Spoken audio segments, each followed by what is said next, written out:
है, ये जिलों की संख्या इसलिए थोड़ी ज्यादा दिखती है कि 42 में से 21 जिले नए बने हैं।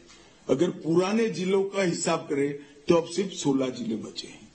तो 96 जिले में से 16 जिले ही वामपंथी उग्रवाद के लिए बने। हिंसा की सूचना देने वाले पुलिस स्टेशन भी 465 से 171 बने हैं। इसमें 50 पुलिस स्टेशन नए बने हैं। तो एक प्रकार से अब 120 पुलिस स्टेशन ही बचे हैं जहां हिंसक घटनाएं हुई है।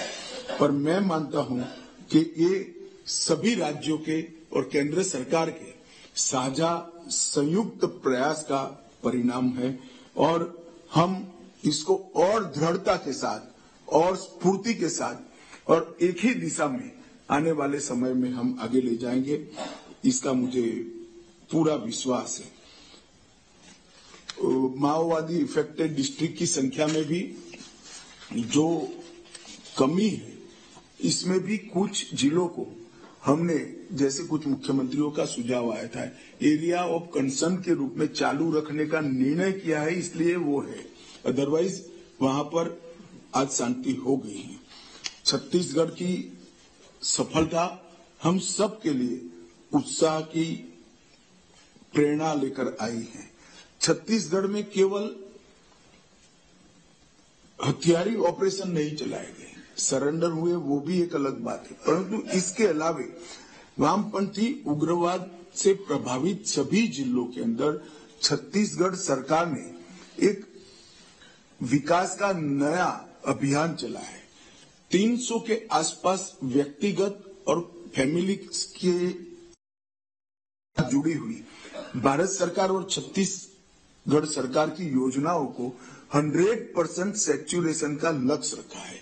इसके कारण गांव में स्कूल पहुंचा है, सस्ता अनाज की दुकान पहुंची है, सस्ती दवाइयों की दुकान पहुंची है, पब्लिक हेल्थ सेंटर बनाए गए हैं और सेकेंडरी स्कूलों की भी शुरुआत हुई।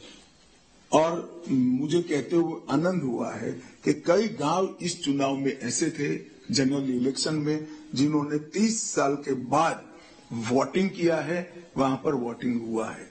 वरना पोलिंग पार्टी जाती थी, नील वोटिंग का डब्बा लेकर वापस आती थी। पहले बार 70% वोटिंग किया गया है।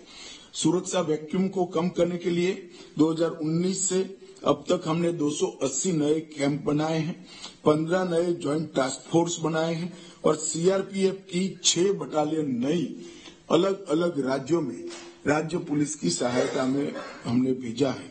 इसके साथ साथ एनआईए को भी हमने एक्टिव कर इनके वित्तीय पोषण को भी रोकने का हमने ऑफेंसिव रणनीति अपनाया है, जिसके कारण इनके पास आर्थिक संसाधनों की कमी, अब सब जगह से रिपोर्ट आ रही है कि आर्थिक संसाधनों की कमी हुई है। डिफेंसिव नीति को बदलकर ऑफेंसिव रणनीति अपनाई है। कई ऑपरेशन 13 दिन, 10 दिन, 12 दिन के चलाए गए, जिसके कारण घेरा कर अगर 12 दिन ऑपरेशन चलता है तो उनको भागने का समय नहीं मिलता है। एनआईए द्वारा प्रोसिक्यूशन के सभी बिंदुओं को समाहित करते हुए एक अच्छा ट्रेनिंग प्रोग्राम बनाया है। यूएपीए में जो केस रजिस्टर होते हैं, इसको सजा कराने तक की पूरी कार्य योजना एनआईए ने बनाई है और ढेर सारे राज्यों की ट्रेनिंग भी की है। मेरा सभी राज्य के मुख्यमंत्रियों से आग्रह है कि आपके यहाँ जो केस पेंडिंग है, वो केसों में एनआईए की टीम को बुलाकर आपकी प्रोसिक्यूशन एजेंसी की ट्रेनिंग कराएंगे तो इससे हमें फायदा होगा। केंद्र सरकार ने कई फ्लैगशिप योजनाओं के अलावे सड़क, टेलीकम्युनिकेशन सुविधाओं की सुधार, वित्तीय समावेशन, कौशल विकास, शिक्षा, स्वास्थ्य और पोषण, ये सभी बिंदुओं पर एक बहुत थ्रस्ट देकर काम करना शुरू किया। इसके भी अच्छे नतीजे मिले हैं।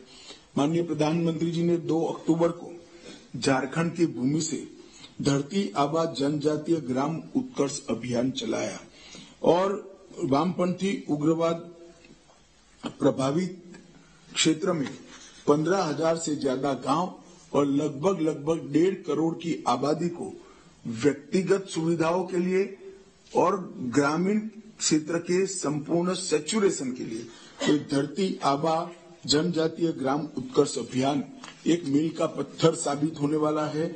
मेरा सभी मुख्यमंत्रियों से आग्रह है कि इसको अपने अपने राज्य में आप स्वयं मॉनिटर करिए और इसको आगे बढ़ाइए। टेलीफोन कनेक्टिविटी, सड़क संपर्क और शिक्षा, ये तीनों के लिए राज्यों का सहयोग बहुत जरूरी है।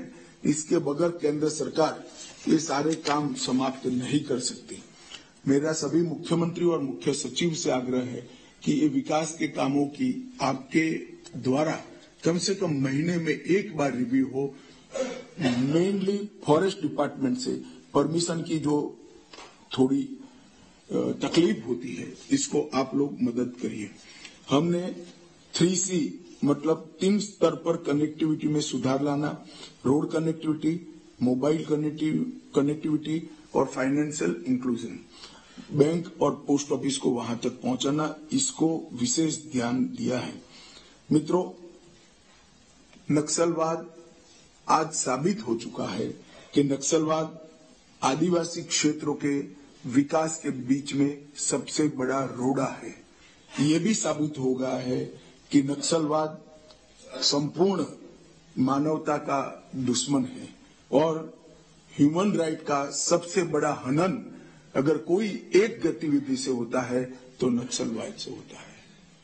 8 करोड़ लोगों को मूलभूत सुविधाओं से वंचित रखना, ये इससे बड़ा उनके ह्यूमन राइट का कोई हनन हो नहीं सकता।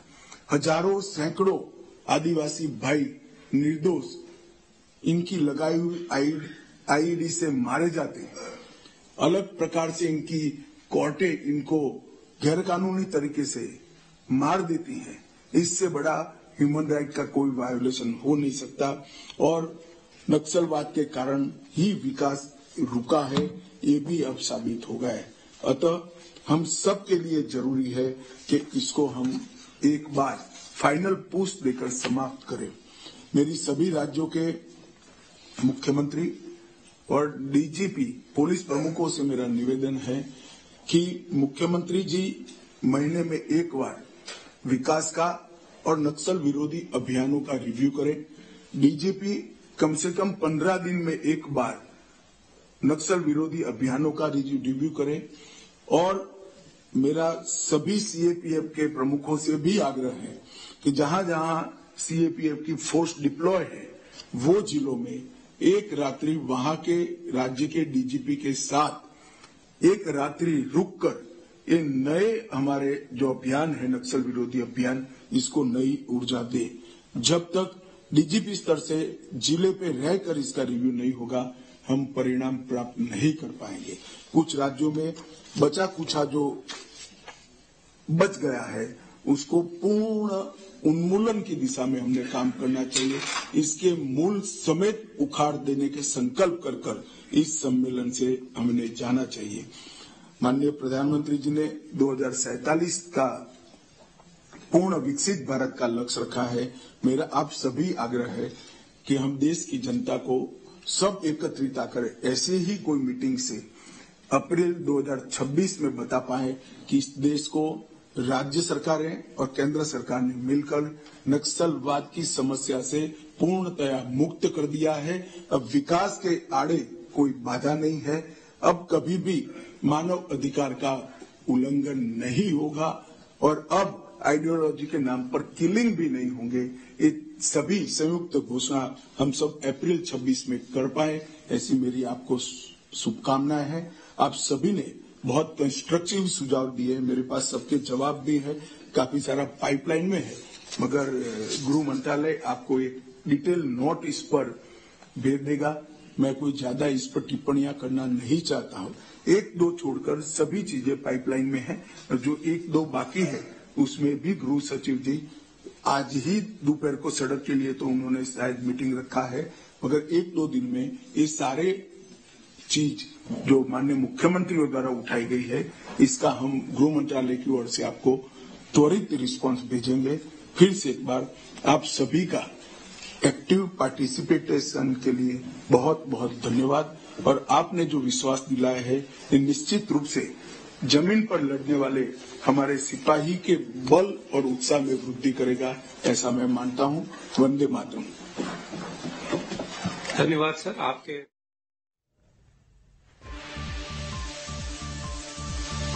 तो अमित शाह ने कहा हथियार छोड़कर नक्सली मुख्यधारा में लौटे हैं और 13,000 नक्सलियों ने हथियार छोड़ी। तो अब तक कितने हथियार छोड़ चुके हैं नक्सली, उसके बारे में उन्होंने बताया नक्सलवाद के कारण ही विकास रुका हुआ है, लेकिन नक्सलवाद विकास के क्षेत्र में सबसे बड़ी बाधा भी रही है। नक्सलवाद आदिवासी इलाकों के विकास में सबसे बड़ी बाधा है। नक्सल प्रभावित इलाकों में विकास फिलहाल तो कोशिश की जा रही है कि वहां पर हो, लेकिन अब रणनीति बनाई जा रही है कि कैसे भी करके इसे रोका जाए, नक्सलवाद को रोका जाए। प्रस्तुत करता